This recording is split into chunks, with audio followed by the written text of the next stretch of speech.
Oke, pemateri kita kali ini adalah Kak Angkasa Putra STRPI, lahir pada tanggal 1 Juni tahun 1997 di Tiro Bulukumba, Provinsi Sulawesi Selatan.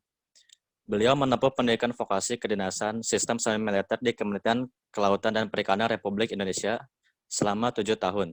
3 tahun di SUPM Negeri Bone dan 4 tahun pada program sarjana terapan di STP Politeknik AUP Jakarta. Selama kuliah, beliau mengambil jurusan pengelolaan sumber daya perairan, prodi teknologi aquaculture. Setelah mengabdi di Balai Riset Perikanan Budidaya Air Payau dan penyuluhan perikanan di tahun 2020 pada tahun 2021 di Politeknik AUP. Sekarang beliau menjabat sebagai Leader of Young Samurai for International Project KKP Unido 2021 melalui Politeknik AUP. Juga sebagai co-founder beda FCP-nya.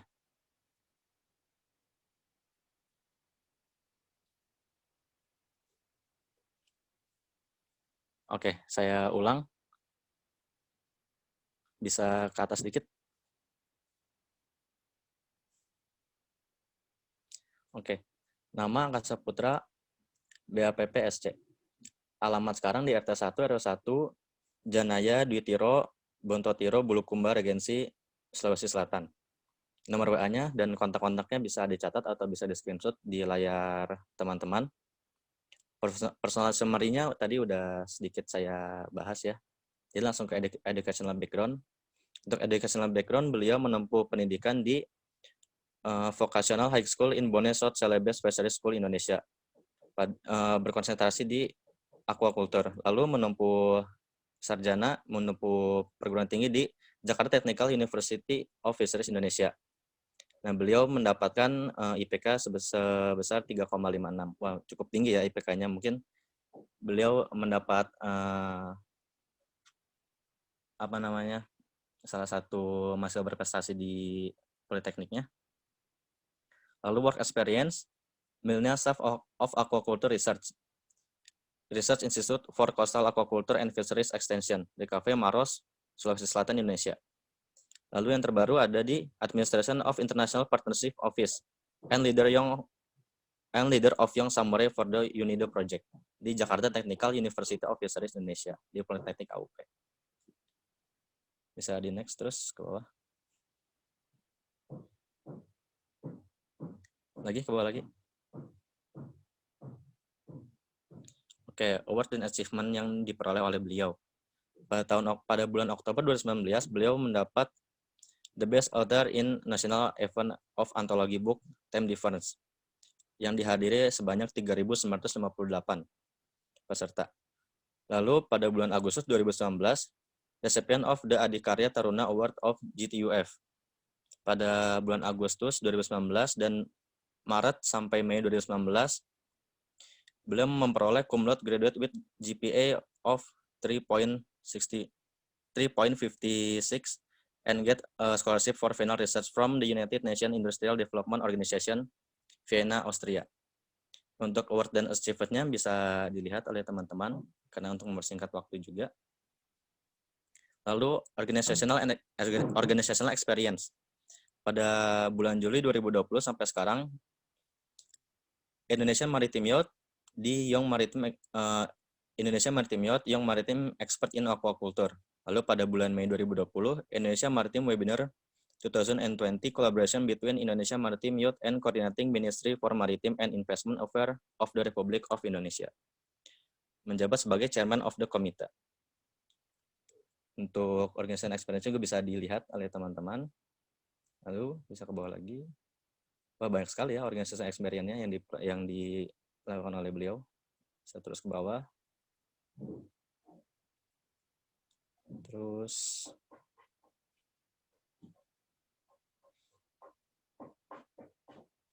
additional information. Di sini ada tetra bahasa, communication skill, literasi, speaker, dan yang lainnya.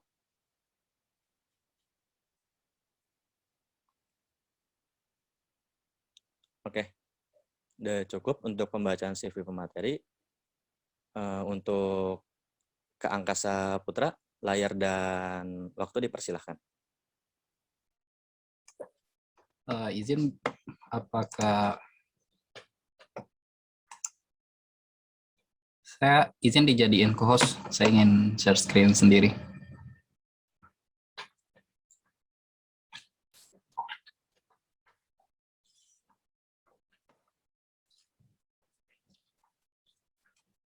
Mas moderator, dengar suara saya? Jelas, Kak. Oh iya, saya izin share screen sendiri.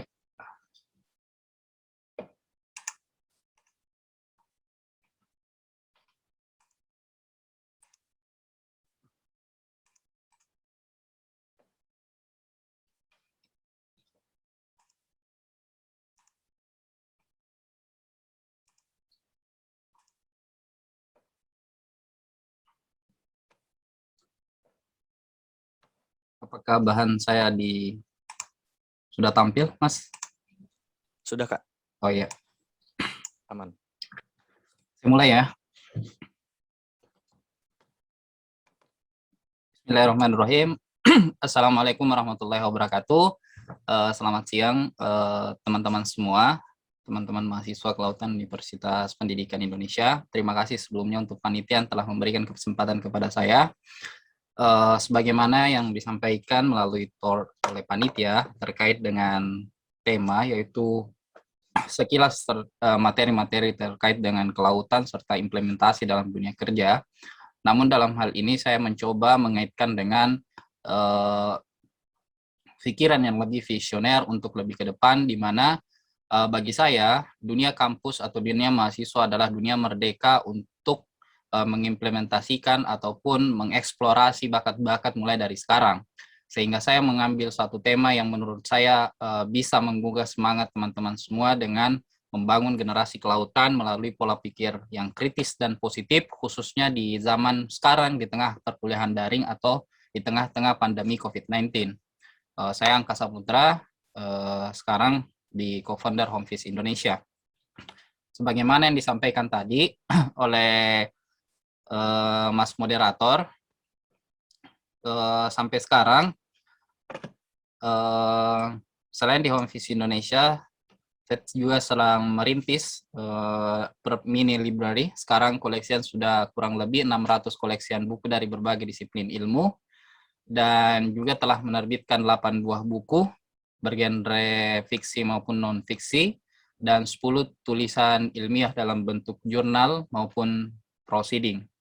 Dan beberapa capaian ini telah saya pribadi merintisnya pada saat masih mahasiswa. Lebih lanjut, ingin lama-lama dan kita mengefisienkan waktu, kita ketahui bahwasanya negara kita, Republik Indonesia, adalah negara yang seksi, negara yang kaya akan sumber daya alam, negara yang melimpah dengan berbagai macam perbedaan sumber daya manusianya. Bisa kita lihat bahwasanya luas perairan kita ini salah satu yang terluas di dunia, bahkan 2/3 negara kita adalah laut. Nah, yang lebih data yang lebih meyakinkan lagi bahwasanya garis pantai kita itu terpanjang kedua di dunia dengan 81.000 km, di mana garis panjang pantai ini kedua setelah Kanada.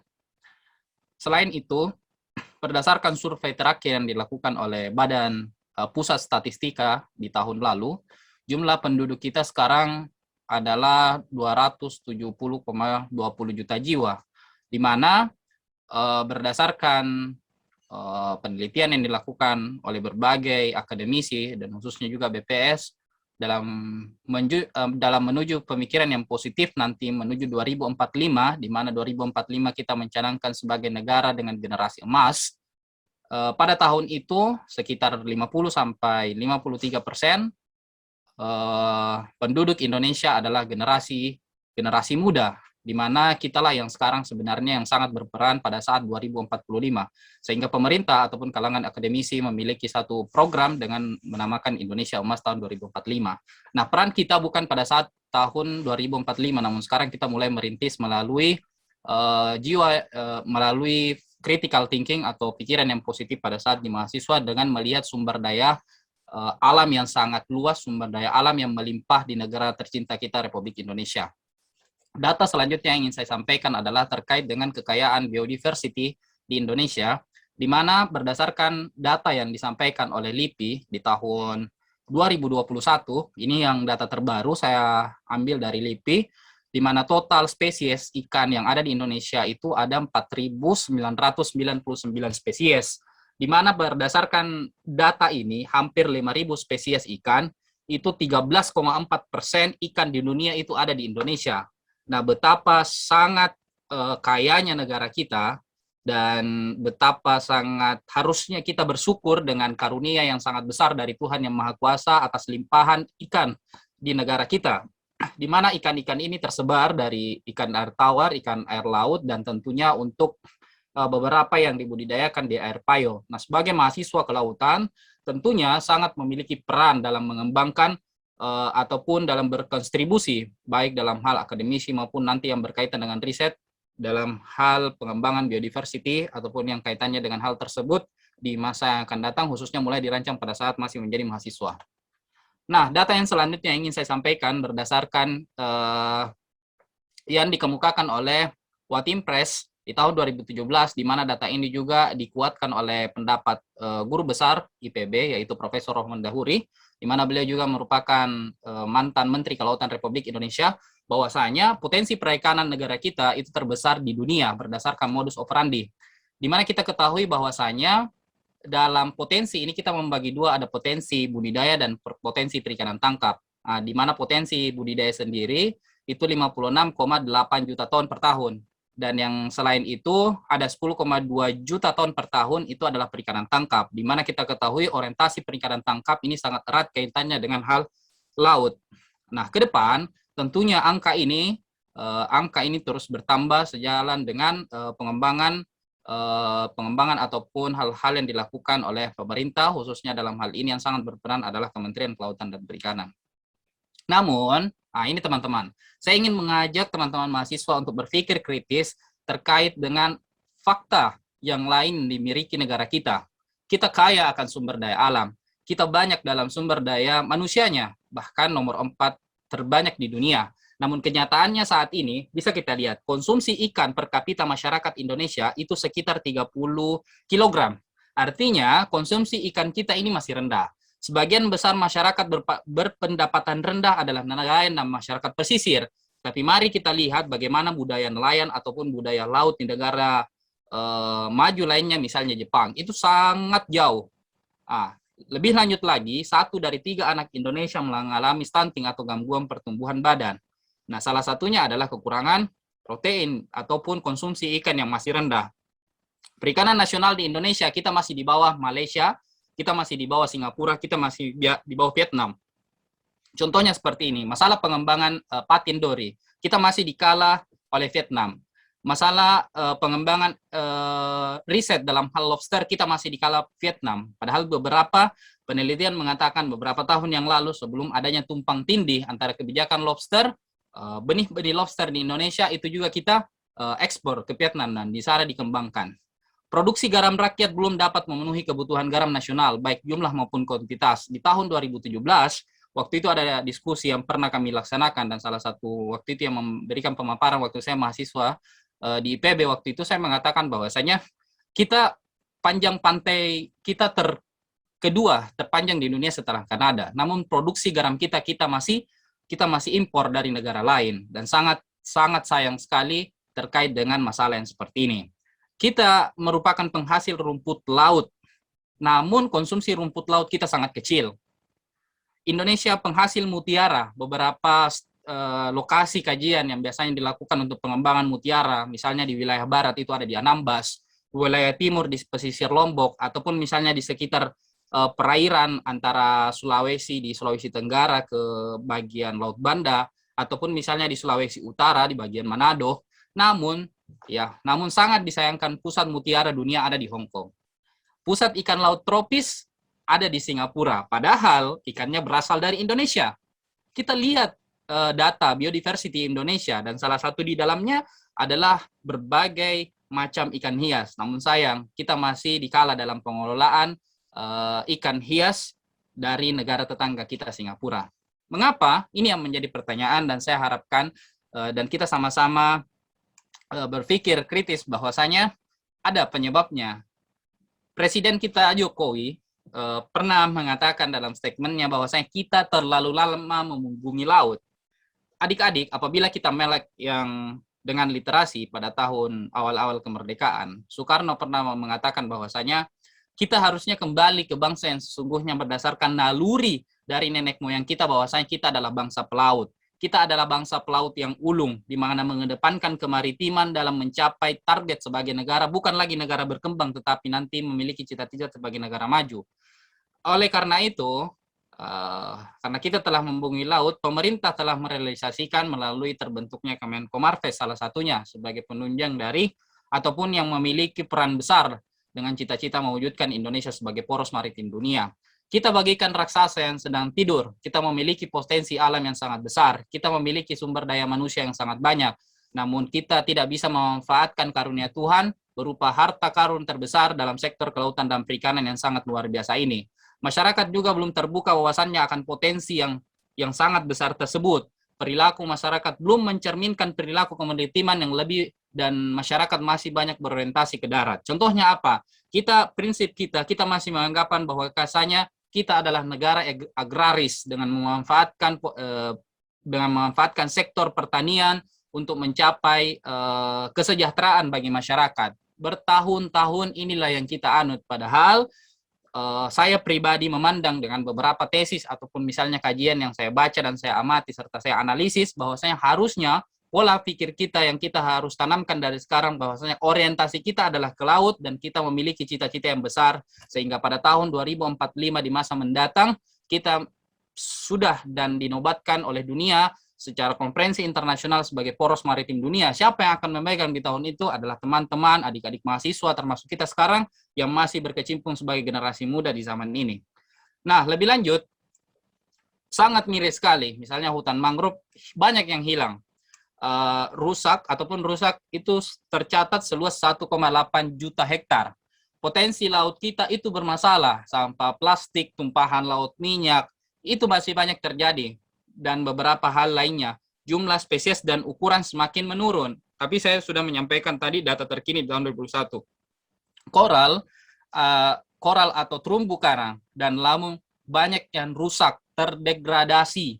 Banyaknya pemboman ikan dan lain-lain sebagainya adalah salah satu penyebabnya. Buku-buku dan literatur tentang kemaritiman, khususnya yang berorientasi pada kelautan dan perikanan sangat minim. Sangat minim. Makanya salah satu peran kita adalah membangkitkan semangat literasi di dalam bidang kelautan dan perikanan sehingga mahasiswa ataupun generasi zaman sekarang mengetahui dan memahami bahwasanya harusnya kita belajar terlebih dahulu untuk mewujudkan cita-cita yang lebih besar lagi.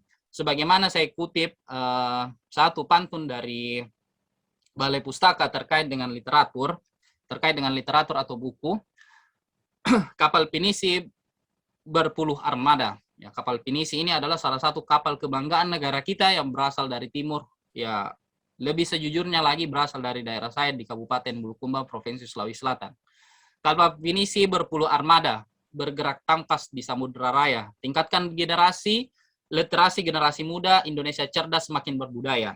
Saya mengeluarkan satu statement pada hari ini di kegiatan Marine Spot UP tahun 2021 bahwasanya untuk sekarang mahasiswa harus perkuat masalah literasi karena bagaimana kita akan kuat dalam hal analisis melihat persoalan dan permasalahan khususnya dalam dunia kelautan atau secara global apa yang kita alami di dunia kelautan dan perikanan apabila dalam hal akademisi dan analisis kita masih rendah, apabila jiwa analisis kita masih kurang dan kita tidak memiliki ketertarikan dalam hal tersebut. Nah, lebih lanjut adalah tawaran konsep blue economy. Inilah yang dicanangkan baik dari pemerintah pusat sendiri yang dieksekusi oleh beberapa kementerian, khususnya Kementerian Kelautan dan Perikanan dan Kemenko Marves sendiri terkait dengan implementasi dari blue economy untuk mencapai hasil yang lebih baik, keberlanjutan, sustainability, serta dengan proses yang bertanggung jawab dan ramah lingkungan. Nah, lebih lanjut lagi terkait dengan critical thinking dalam jam-jam pendidikan, teori ini saya angkat berdasarkan hasil diskusi dengan salah satu doktor lulusan Jepang di Universitas Hasanuddin Makassar. Saya ingin menyampaikan kepada adik-adik semua, kepada teman-teman semua bahwasanya ada fase dalam hidup kita yang kita alami. Mungkin misalnya pada saat kita SMA atau SMK, teman-teman, itu kita masih menentukan minatnya. Bahkan kan pada saat SMA atau SMK kita di cluster, ada yang anak IPA, IPS, ataupun yang lainnya. SMK juga seperti itu biasanya. Nah, pada saat kita menempuh pendidikan sarjana, kita belajar menemukan atau menunjukkan fakta, fenomena, dan belajar untuk mengetahui cara menemukan ilmu. Makanya beberapa hal ini diramu dalam metode penelitian pada saat final riset terakhir, biasanya pada saat skripsi. Nah, beberapa tahapan lain, misalnya magister, doktor, saya sendiri belum melalui jenjang ini ya. Namun berdasarkan hasil diskusi saya dengan salah satu doktor yang saya katakan tadi dari Universitas Hasanuddin Makassar, beliau mengeluarkan statement bahwasanya proses magister itu adalah belajar mengungkapkan fakta, menjawab fenomena, dan membuktikan ilmu. Pada saat doktoral, kita belajar menjawab fakta serta merumuskan dan melahirkan ilmu. Makanya banyaknya inisiasi ataupun misalnya hal-hal baru yang biasanya bermunculan pada saat proses disertasi doktoral yang mungkin kita bisa lihat di dosen-dosen kita ataupun orang-orang yang pro dalam dunia akademisi. Nah, jenjang tertinggi yang biasanya dilewati oleh seorang akademisi, baik itu dosen ataupun peneliti, adalah tahap profesor yang biasanya dilalui di tahap fungsional. Dalam hal ini adalah mengembangkan keilmuan, menabur manfaat, dan mengimplementasi keilmuan bagi masyarakat. Nah, inilah step-step yang harus dijalani.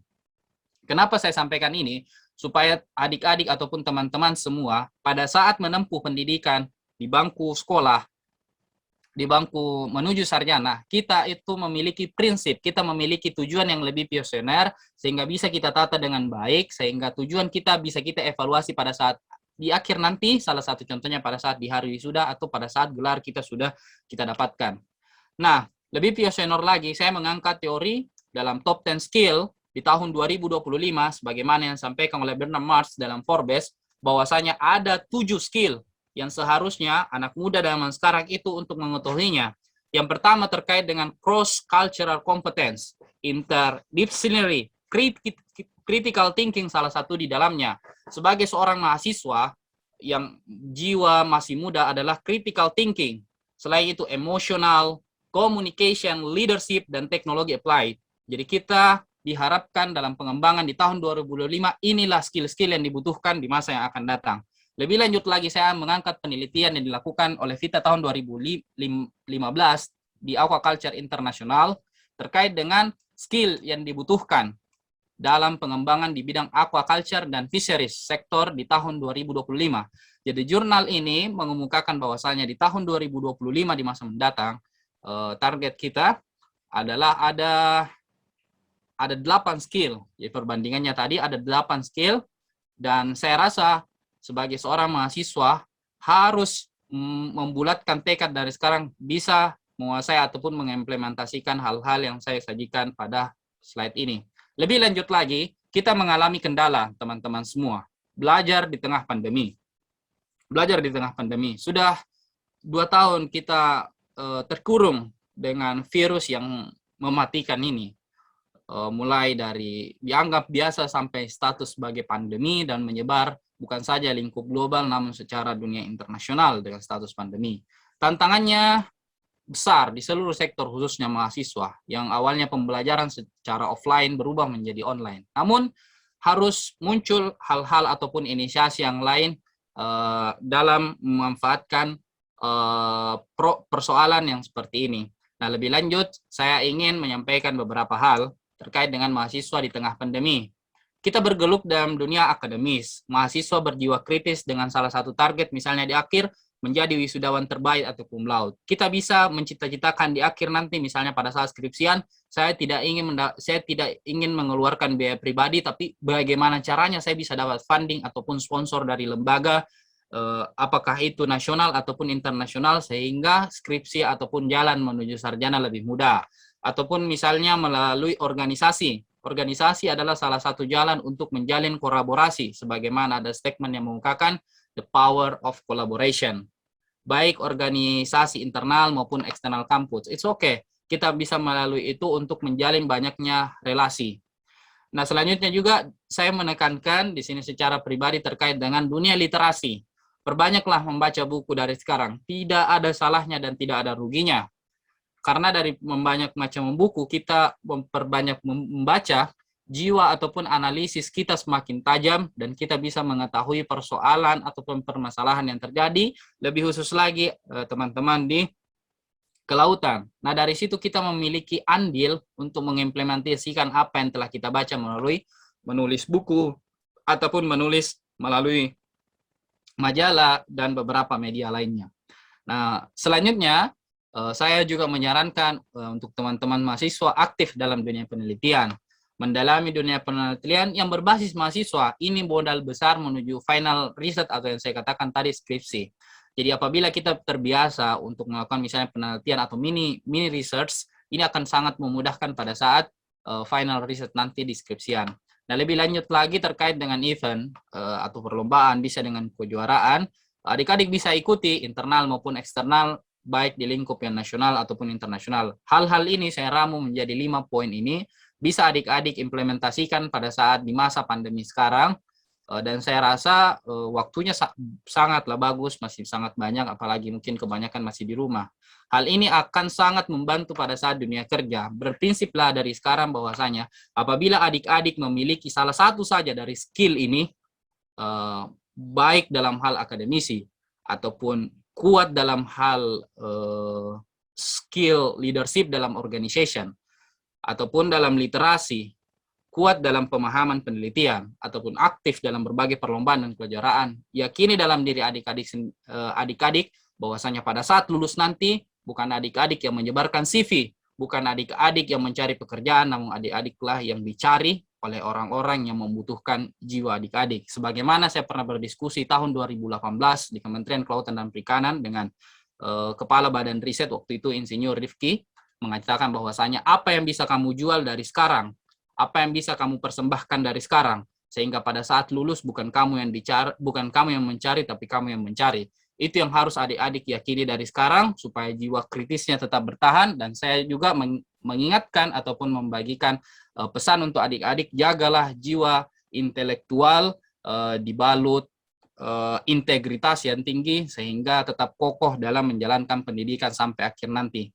Mungkin cukup sekian yang saya bisa sampaikan sebagaimana informasi yang kami dapatkan dari panitia, sekitar 35 menit dan saya melihat ini sudah hampir 35 menit. Mohon maaf atas segala kekurangan. Saya akhiri. Assalamualaikum warahmatullahi wabarakatuh. Baik, waalaikumsalam warahmatullahi wabarakatuh. Materi yang sangat berbobot, yang sangat bermanfaat bagi kita semua, apalagi di kala pandemi ini. Untuk sesi selanjutnya akan dibuka sesi tanya jawab. Untuk teman-teman peserta maupun teman-teman panitia bisa bertanya, baik itu dari kolom chat maupun langsung on mic.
Dari teman-teman peserta atau dari teman-teman panitia, apakah ada yang ingin bertanya?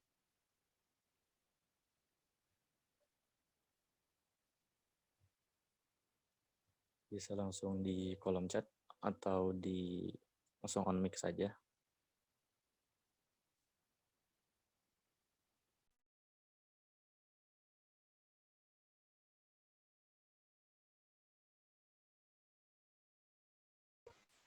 Izin bertanya, Kak.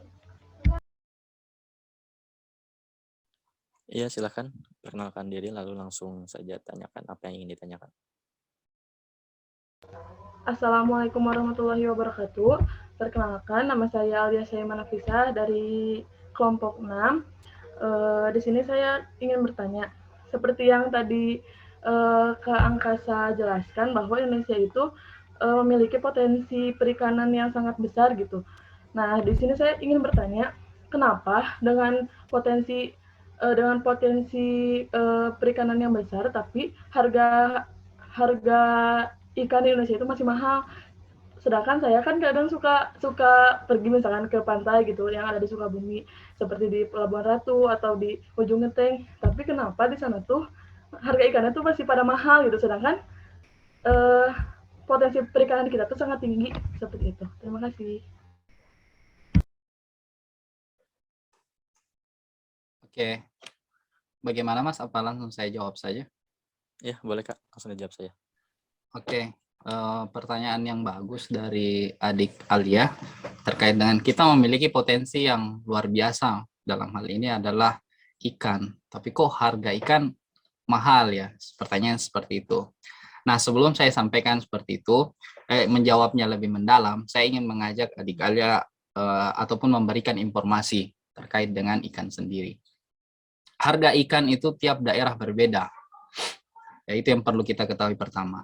Saya sudah melakukan survei juga dari timur misalnya daerah sekitar Maluku yang memiliki potensi perikanan juga yang bagus, sekitar Maluku, Nusa Tenggara ataupun dari Sulawesi. Harga ikan di sana itu malah lebih rendah dibandingkan harga ikan di Jawa misalnya. Nah, bahkan banyak ikan-ikan di wilayah timur itu dijual dengan harga yang murah. Dan perbandingannya pada saat kita mengkonversi dengan harga-harga ikan di wilayah Jawa itu bisa 2-3 kali lipat.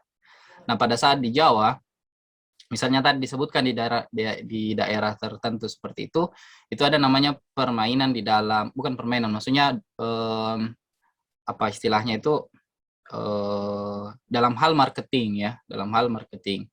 Mungkin orang-orang yang berasal dari Jawa Timur di sini ataupun dari Jawa Tengah pernah mendengar istilahnya juragan darat dan juragan laut.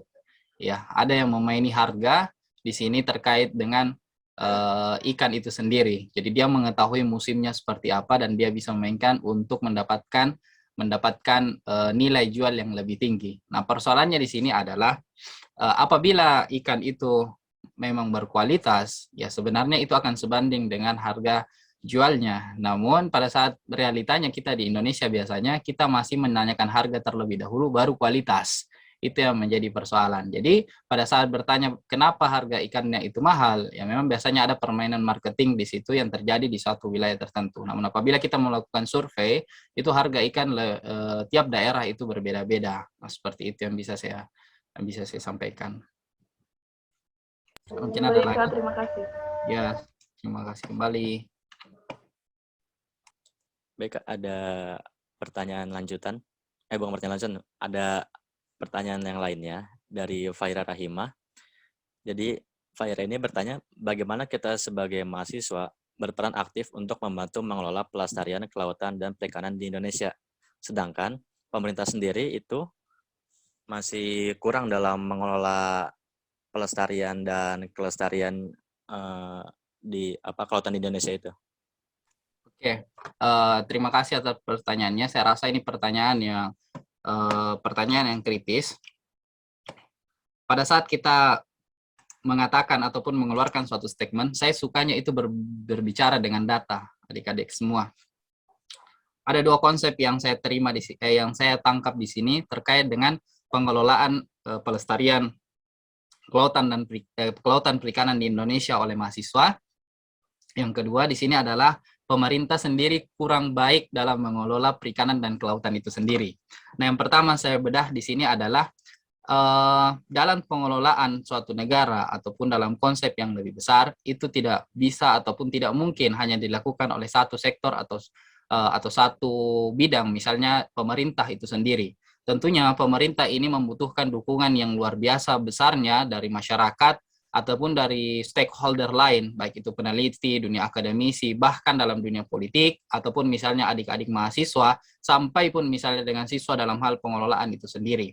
Nah, apa yang bisa kita lakukan sekarang dengan status kita sebagai mahasiswa? Salah satunya yang bisa saya sampaikan berdasarkan pengalaman saya adalah adik-adik bisa berkecimpung di dalam organisasi yang memiliki peran besar di dalam membantu pemerintah untuk pelestarian kelautan dan perikanan. Saya berikan satu contoh seperti ini. Pada saat saya mahasiswa di semester 6, waktu itu di kampus, kita pernah memiliki suatu permasalahan, yaitu sangat miris memandang perilaku ataupun fakta yang kita lihat di lapangan di Muara Baru ataupun daerah di sekitar Jakarta Utara. Kita melihat bahwasanya nelayan-nelayan di sana sangat sulit untuk mendapatkan ikan karena adanya konsep baru yang dikeluarkan oleh pemerintah melalui reklamasi Jakarta. Seperti itu. Akhirnya apa yang bisa kita lakukan adalah membuat suatu kajian oleh lingkup mahasiswa sendiri waktu itu, melakukan diskusi, dan hasil diskusi itu kami ramu mengatakan bahwasanya kami dari mahasiswa, khususnya waktu itu dari kampus, itu menolak besar yang adanya reklamasi karena ini sangat merugikan masyarakat, khususnya masyarakat nelayan di wilayah Jakarta Utara. Nah, hasil ini kami rangkum menjadi satu analisis berdasarkan data-data yang kami dapatkan di lapangan, dan kami masukkan ke dalam himpunan waktu itu. Mungkin adik-adik mengetahui namanya Himpunan Mahasiswa Perikanan di Indonesia, karena waktu mahasiswa saya juga bergelut di situ sebagai badan pengurus harian pusat khususnya di bidang advokasi dan kebijakan. Nah, setelah itu dari sekjen kami di Himapikani itu memberikan hasil kajian tersebut ke Kementerian Kelautan dan Perikanan. Salah satu sumbangsinya adalah seperti itu. Nah, saya termasuk orang yang bukan tidak pro, tapi memang tidak bisa melakukan demonstrasi pada saat mahasiswa karena dibalut dengan sistem semi militer di mana kami mendapatkan pembiayaan penuh dari negara, khususnya dari Kementerian Kelautan dan Perikanan. Amat sangat berdosa sekali apabila ibu kandung kami sendiri kita harus memberikan respon balik dengan demonstrasi. Akhirnya cara-cara yang kami tempuh adalah seperti itu, ataupun melakukan audiensi dengan pejabat terkait di kementerian terkait dengan permasalahan yang terjadi. Contoh lain yang biasa kami lakukan adalah pada saat itu di bidang advokasi dan kebijakan, adanya permasalahan nelayan di wilayah Sumatera Utara terkait dengan jumlah kapal yang turun ke nelayan itu berbeda dengan apa yang diberikan pemerintah. Anggaplah misalnya pemerintah memberikan sekian, tapi ternyata yang jatuh ke masyarakat sekian. Tentunya ada ketimpangan di sini dan perbedaan. Akhirnya kita menelusuri yang mana sih sebenarnya yang bermasalah, apakah jumlah yang di masyarakat atau penghubung antara pemerintah dengan masyarakat. Akhirnya kita mencari titik terangnya dan persoalannya, ini yang kita sampaikan ke pemerintah waktu itu melalui Dirjen Perikanan Tangkap, sehingga permasalahan ini bisa terjadi. Jadi hal-hal yang sebenarnya bisa kita diskusikan di atas meja, misalnya audiensi dengan pejabat terkait, itu bisa dilakukan oleh mahasiswa dengan cara kita mengemukakannya berdasarkan data yang di lapangan, dengan jiwa analisis yang bagus, dengan kita menyampaikannya dengan skill komunikasi yang bagus. Insya Allah itu salah satu cara untuk melakukan pengelolaan pelestarian kelautan perikanan Indonesia. Salah satu cara yang lain yang bisa kita lakukan adalah misalnya adik-adik mahasiswa melakukan suatu seminar nasional, tapi mengangkat satu tema berdasarkan persoalan yang terjadi. Anggaplah misalnya di Banten gitu kan, anggaplah misalnya di Serang Banten ada permasalahan masalah nelayan gitu. Misalnya terkait dengan pengaplikasian cantrang sehingga jumlah tangkapan ikan nelayan tersebut berkurang. Mungkin adik-adik bisa melakukan satu event di mana itu terkait dengan dari pemerintahnya ada, dari nelayan yang terkait ada, ataupun misalnya dari pemerintah, misalnya DPR ada, kita ramu sehingga untuk mencari titik terang dari persoalan tersebut. Ini kan salah satu peran mahasiswa di situ bergerak andil dalam penuntasan masalah cantrang misalnya di wilayah Serang Banten. Itu salah satu contohnya. Dan beberapa hal-hal lain yang bisa kita lakukan seiring dengan berjalannya waktu, dan saya rasa adik-adik semakin belajar semester per semester akan mengetahui bagaimana persoalan yang sebenarnya yang terjadi di masyarakat. Nah, saya juga menyarankan apabila memiliki waktu, cobalah jalan-jalan ke masyarakat, pesisir pantai, diskusi dengan masyarakat, diskusi dengan nelayan, apa sih sebenarnya masalah mereka, sehingga hal-hal tersebut bisa adik-adik tuangkan, entah misalnya dalam hal tulisan ataupun hal-hal yang lain, sehingga hal ini bisa adik-adik sampaikan dan bisa membantu masyarakat nelayan. Seperti itu yang bisa saya sampaikan.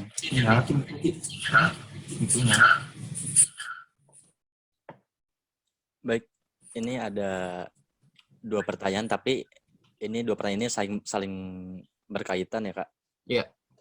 Jadi Indonesia kan sebagai penghasil lobster sama mutiara terbesar gitu bisa dibilang, atau yang banyak lah Indonesia tuh memproduksinya. Tapi kenapa Indonesia itu nggak bisa memaksimalkan hal tersebut? Kalau mutiara tadi malah dari negara luar sebagai poros perdagangan mutiara gitu. Lalu lobster juga kan yang seperti baru-baru hangat kemarin juga kan, itu juga dari luar. Padahal kan Indonesia juga sebenarnya bisa lah gitu. Lalu apa sih yang menjadi tantangan? Apakah sumber daya manusianya atau peraturan dan yang lain-lainnya, Kak? Oke, terima kasih. Ini bagi saya pertanyaan yang luar biasa.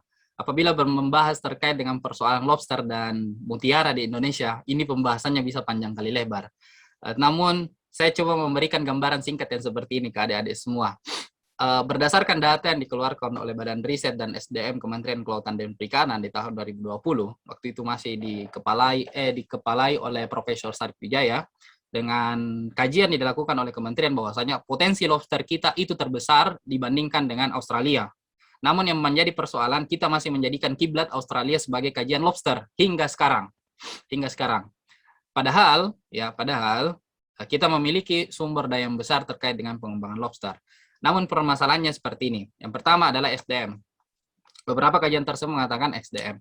Kita masih dalam pengembangan tradisional, khususnya dilakukan oleh masyarakat pesisir, dalam hal ini nelayan. Berbeda dengan negara-negara lain yang sudah melakukan pengembangan yang lebih besar, misalnya negara Vietnam ataupun Australia itu sendiri. Padahal ya, target, ya saya sampaikan saja berdasarkan acuan pemerintah di tahun 2020, targetnya waktu itu Indonesia sudah melakukan jalinan kerjasama dalam pengembangan riset, baik dengan Vietnam ataupun dengan Australia melalui Kementerian Kelautan dan Perikanan. Namun satu dan lain hal, adanya kecelakaan waktu itu sehingga adanya perbedaan dalam hal kebijakan.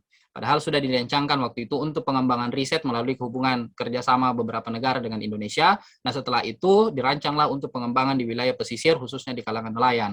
Nah itu targetnya seperti itu. Karena untuk mencapai suatu nilai yang maksimal, misalnya bisa diimplementasikan secara komersial di nelayan, itu butuh step by step ataupun misalnya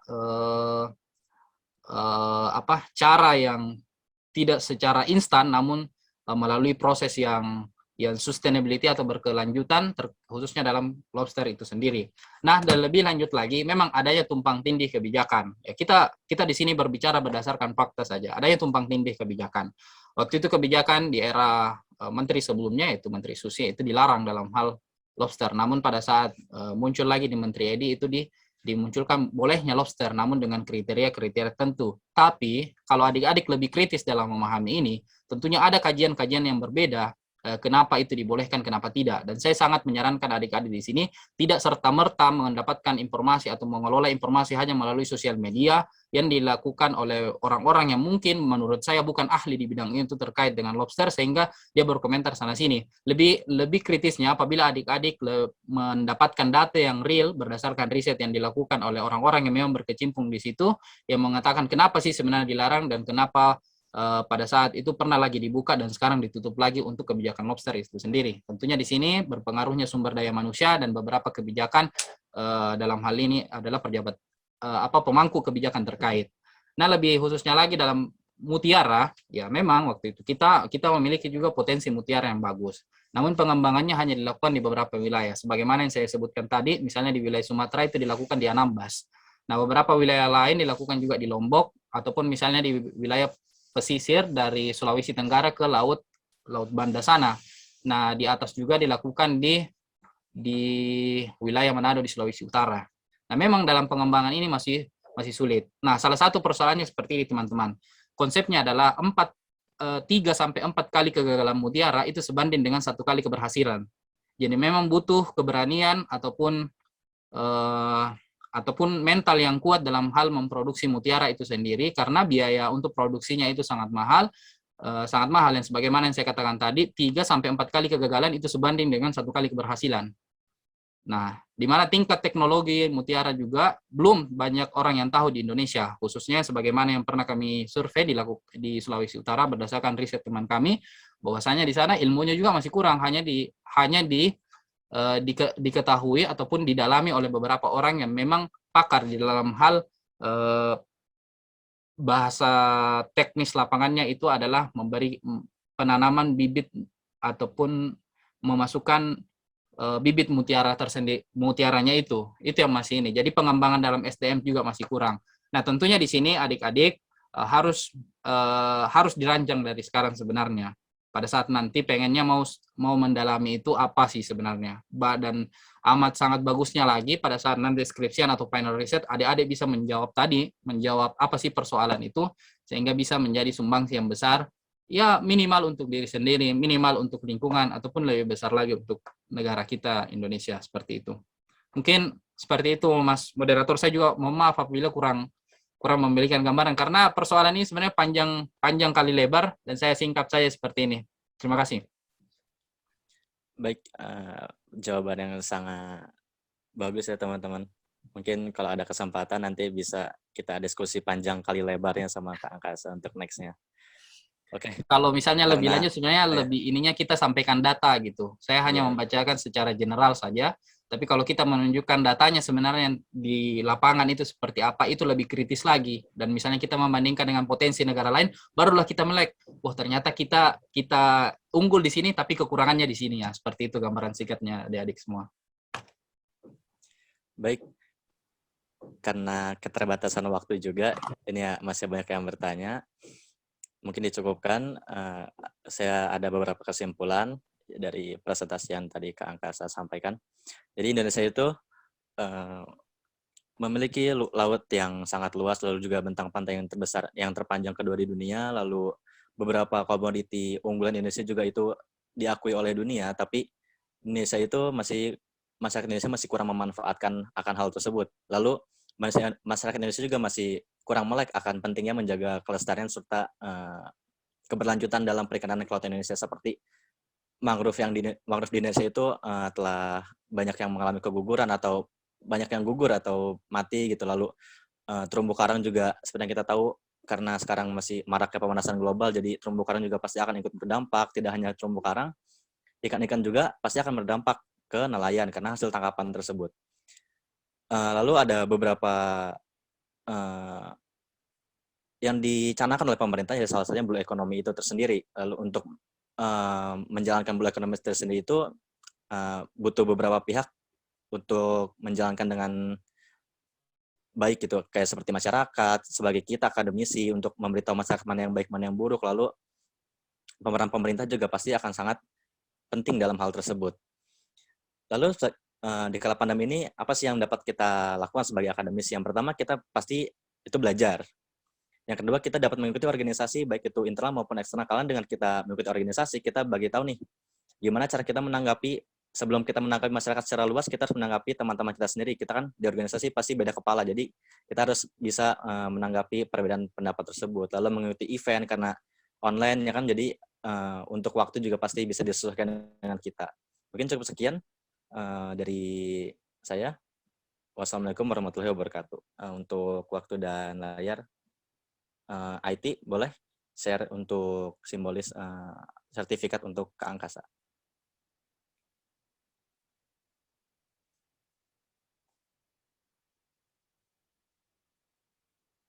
Baik Kak, ini sertifikat sebagai pemateri mungkin nanti akan dikirimkan langsung ke Kak Angkasa. Untuk IT bisa, untuk Kak Angkasa bisa foto bersama dengan kami untuk IT.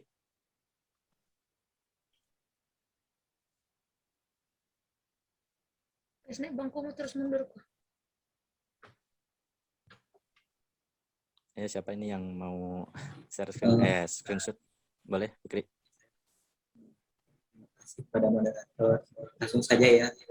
1, 2, 3.